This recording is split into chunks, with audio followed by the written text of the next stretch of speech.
Unit 99 to KMA 907. Unit 99, Sergeant Guthrie, 909.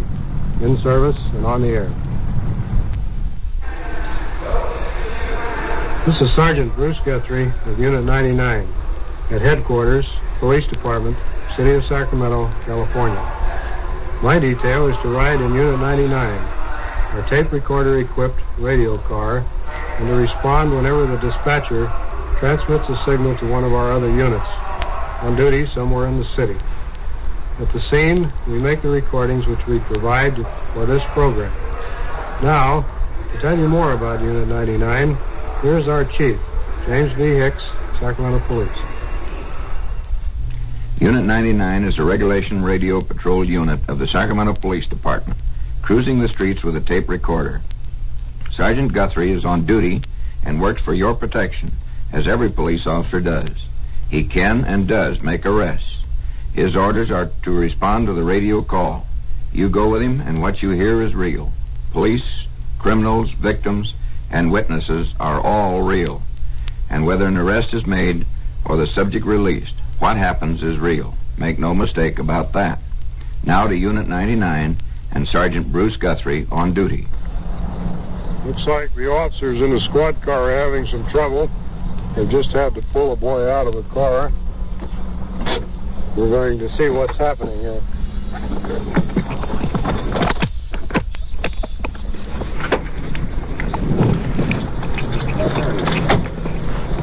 Well, tell me what's the trouble.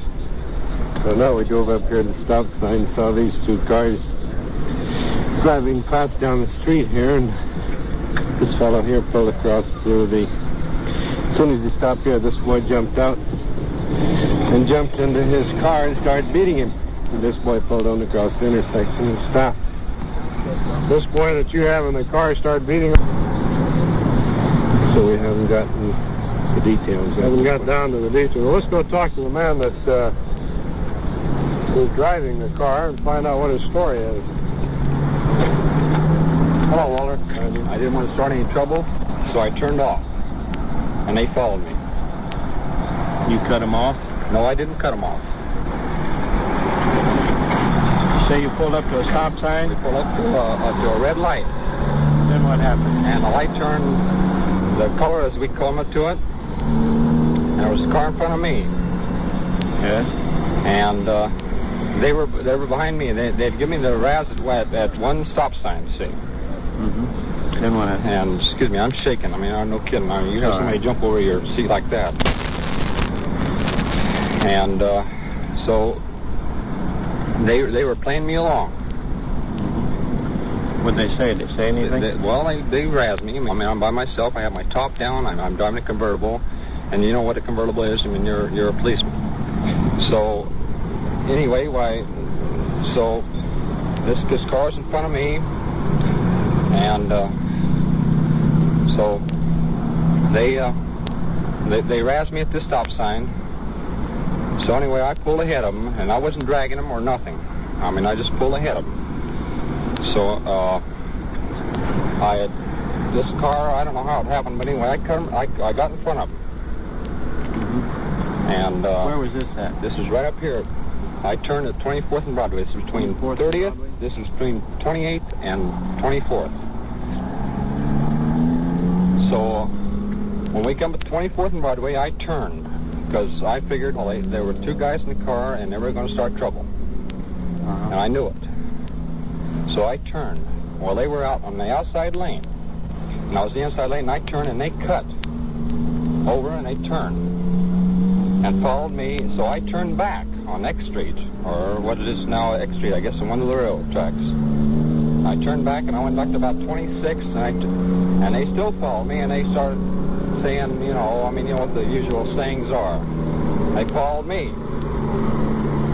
So I turned down 26, I think it was 26, got back on Broadway, turned again, and I admit I went through that stop sign a little bit fast, because I didn't want any trouble. There was no cars coming, but still I didn't want any trouble with those guys. There was two of them, there was only one of me. And I kept on coming down, and next thing I knew, I stopped down here at this stoplight.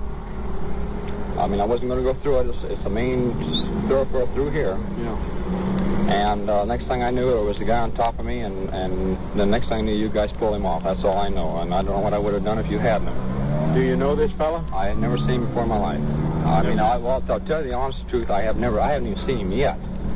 But as far as I know, I don't know him. Would there be any other reason for his...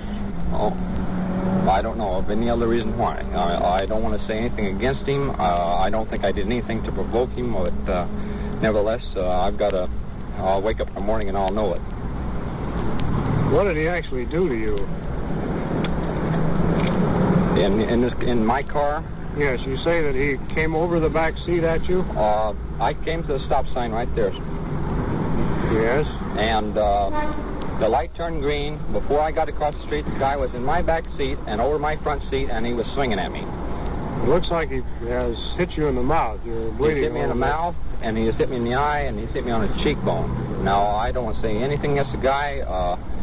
I mean, I don't want to cause any trouble for anybody. But nevertheless, the thing is that I will wake up in the morning and you're going to have a knot on your head. Yeah, you'll see it. And I'm not very happy about it. Nevertheless, why... Are you going to advise this man on his rights here, Walter? Yes, Sergeant. I wish you would tell me what I should do. I don't think I've done anything wrong, but nevertheless, you're in a better position to know than I am. Well, do you want him arrested for battery? No. You don't want him arrested for battery? No, because I'll tell you why. I don't know whether the fellow has been drinking. I don't know. That's your business, not mine.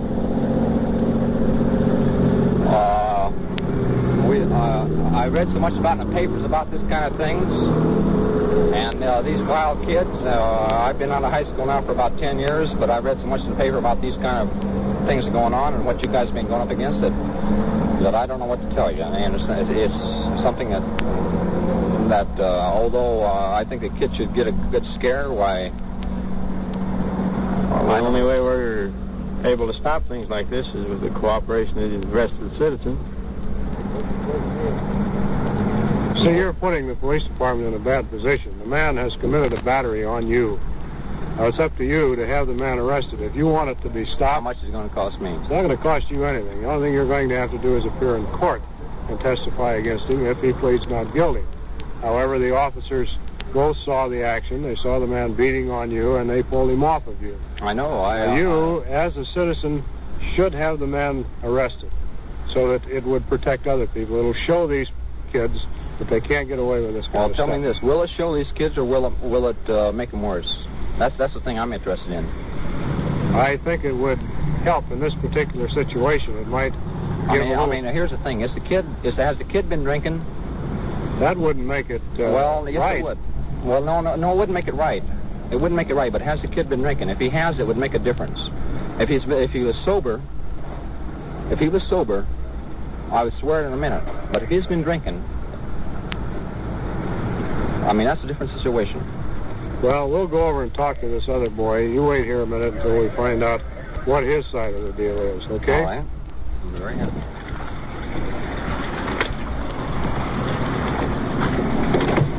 We'll go in and question this fellow. Let's find out why he did what he did tonight. Well, he made a statement that this fellow struck him with a wrench. Is that true? He struck me with something. It looked like a wrench. I don't know what it was. He challenged me to an argument and then a fight after a race. He wanted to race. Well, let's, just for the record now, to get this thing straight, this man was driving down the street, is that right? That's right. Everybody. Well, you got into his car, didn't you? Yeah, after he challenged me to an argument and a fight. Don't you think it's a little unusual for a man to run and jump into another man's car while it's moving and attack him? He wanted me to have an argument with him. He wanted to have a fight. Well, let's start back at the beginning. How did this thing start? He wanted to race. I said, we don't want to race. Yeah. So then he got smart. He says, well, I'll fight you. If you want to. He said, don't get smart with me. Did he stop and get out and challenge you to a fight? He just stopped. And I started going around some corners. Well, in other words, you had to chase this man, didn't you? No. Well, if he went around some corners, you had to go around the corners also. We just seen him go around the corners, and he pulled on back onto Broadway and won the race again. Well, how did you happen to be on Broadway when he pulled back on? Caught us on Broadway. Didn't you go around the same blocks that he went around? No. We saw him pull out onto Broadway, and this car was following that car when they pulled out onto Broadway down here about 27th or 27th, I think it was. They kept chasing him until they stopped at the stop sign, and this fellow jumped out of the car and into that car. How about that? Well, we didn't want to have no argument or nothing with the guy. I mean, he wanted to have the argument with us. Well, you guys chased him around several blocks, following him. How do you account for that? You say he wanted to have the fight, but you guys did the chasing. We didn't chase him at all. You were right following him, going around these corners. We seen him turn off. He turned off real fast. He was spinning the tires and squealing. He almost tipped over going around one corner. And where were you at that time? Back here, about 26, I guess. Wasn't he on the inside lane and you on the outside lane when he went around that corner? And you also went around that corner. Was on the outside. He went around the corner. And then he came back onto Broadway and he caught up to us. Yes, but you followed him around those corners. No. Clear over onto X Street. The officer saw you come back onto Broadway. Who are you trying to kid?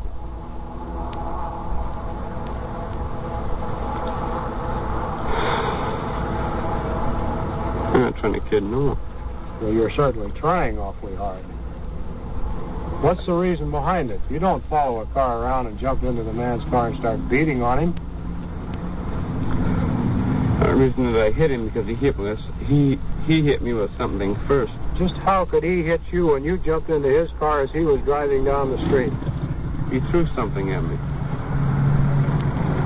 What As did it he hit me, it bounced off. I don't know what it was. It looked like a wrench. I don't know. What would you do if someone jumped into your car? What would I do?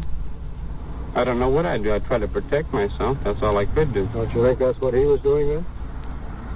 I didn't jump into his car when he threw it at me. I was just riding along as a citizen when he hit me. You were riding along as a citizen, following him around several I blocks. wasn't following him.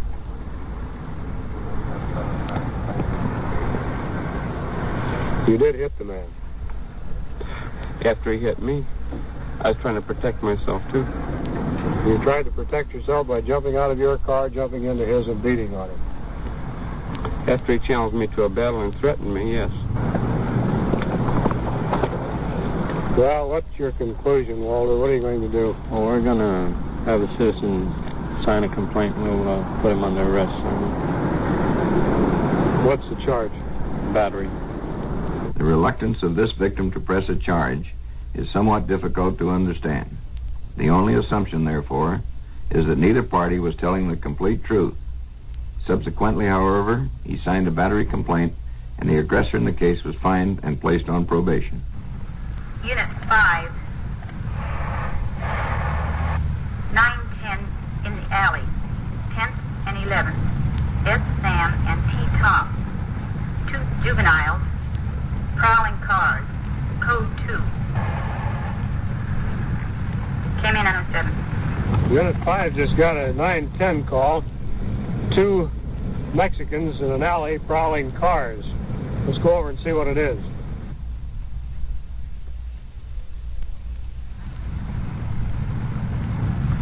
Check 265273. Unit 5. Those 910s, 3 Mexican juveniles, are running into the alley. T. Tom and U. Union, 10th and 11th. Check 5, came in on 07. Just got word from one of the detectives that they ran into the alley 10th and 11th on T. 3 Mexican juveniles. There are several cars in the area. Supposedly ran into a backyard here. There's a vacant lot here. Let's check and see what we can see. Don't see anything back in there. going around the block.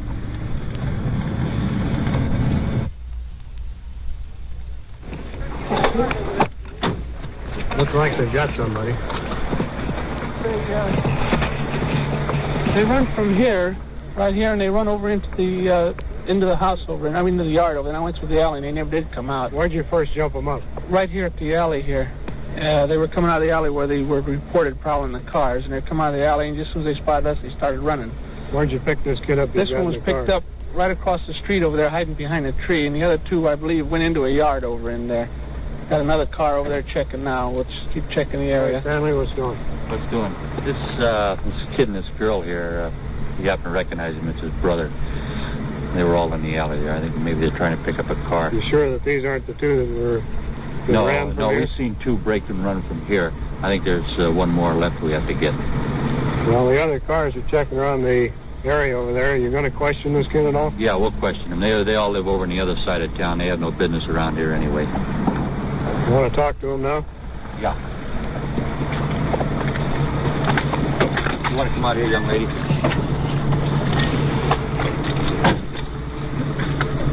What were you doing in the alley there? We went to the park, and then we went down to Harvey's, and we had a hamburger, and he was going to walk me home, and I lived apart, so I was going to go live with my sister. She lives right around the corner. And what were you doing in the alley? Well, see, we come from Harvey's, and we cut through here, and we was going to cut right to there instead of going all the way around the block. How old are you? 16. 16. Weren't you going to pick up a car there and go for a ride? No. Just went down the alley there now, just come out of it. Just went back in, right through there. Eli, will you check that down the alley? Somebody stuck their head out between the garages there.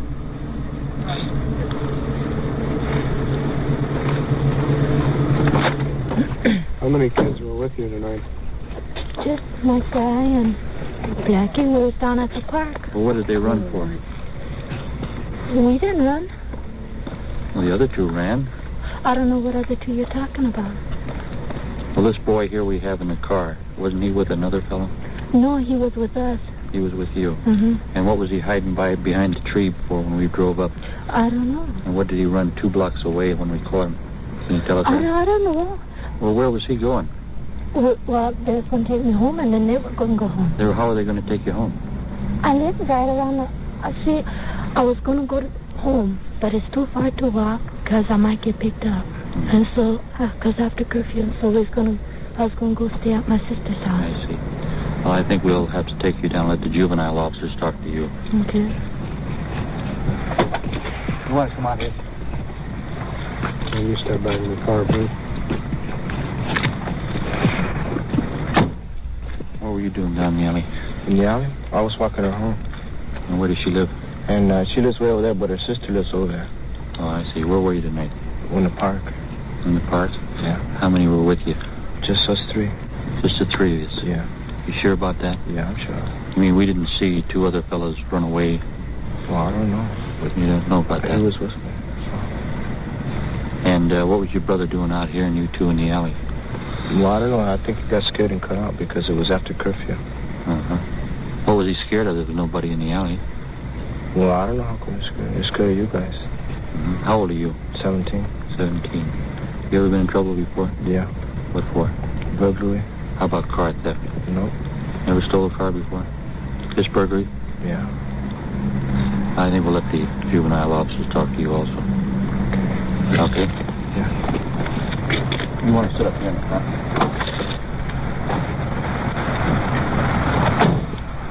Well, we're sure that there's another boy that got away from us. Yeah, there must have been one more in this outfit, but this looks like the 3 of them that were originally in the alley, don't you know? Yeah, definitely. What are you going to do with them now, Stanley? Oh, we're going to take them down and hold them. They're a violation of curfew anyway. We didn't actually see them prowling the cars, but they're up to no good. What do you got, Viegas? These are 2 officers in car 5. Mooney and the other officer caught this one. They're hiding in the, I believe it was in the backyard, wasn't it, Joe? Wasn't Bill, where'd you find him?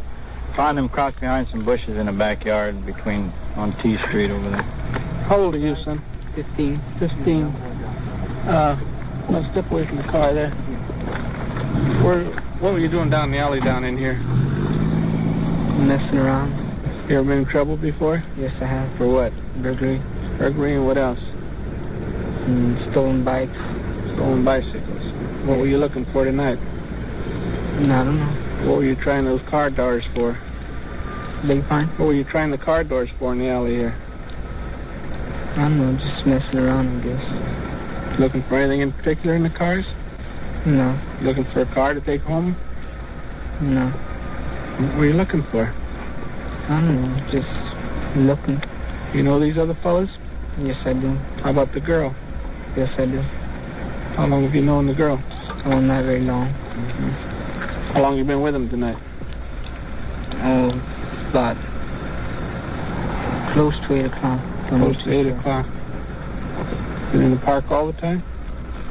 No, we went by CV Circle. There was some friends over there we were talking to, and then went to the park. Then we started coming down his house. Then we came through the alley. Who was trying door handles? You or the other fellas? No, I was just standing around. Just standing around? Yes. Where'd you get this stuff that the officer took out of your pocket? Oh, well, the book, the comb, and the cigarettes, and one of the can openers aren't mine. They belong to the other fellow. What are you doing carrying them? He handed them to me. He said, take care of them for him. Why? I don't know. Isn't that a little unusual for somebody to give you something like that? Yes. You sure you didn't take those out of the car? No, I didn't. His friends' phone numbers are in there. Did you get in any of the cars at all that you tried? No, I didn't. Did any of the other fella get into them? I don't know, because I was up ahead sometimes, and sometimes I was behind. Well, I guess we'll take him on down, Bruce, and check him out in juvenile hall there. Probably take him out there tonight. What's the specific charge? Oh, well, delinquent juveniles for right now, after curfew hour. Here is a recurring and difficult problem for the police. Teenage youngsters, apparently without parental supervision, roaming the streets and prowling alleys. These youngsters denied any intention of wrongdoing, but it could be surmised that they were not exactly averse to a little car clouding and probably did enter a car or two. Technically, however, they were guilty only of curfew violation. They were held in juvenile hall for the night and released to their parents. This is Unit 99 in Sacramento, California. These on-the-scene tape recordings were provided by the Sacramento Police Department and were made on duty by Sergeant Bruce Guthrie in Unit 99. Your host is Chief James V. Hicks of the Sacramento Police Department. Unit 99 was directed by Tony Kester and came to you from Sacramento. Unit 99 to KMA 907. Unit 99, 908 coming in. End of tour. Check 99, KMA 907.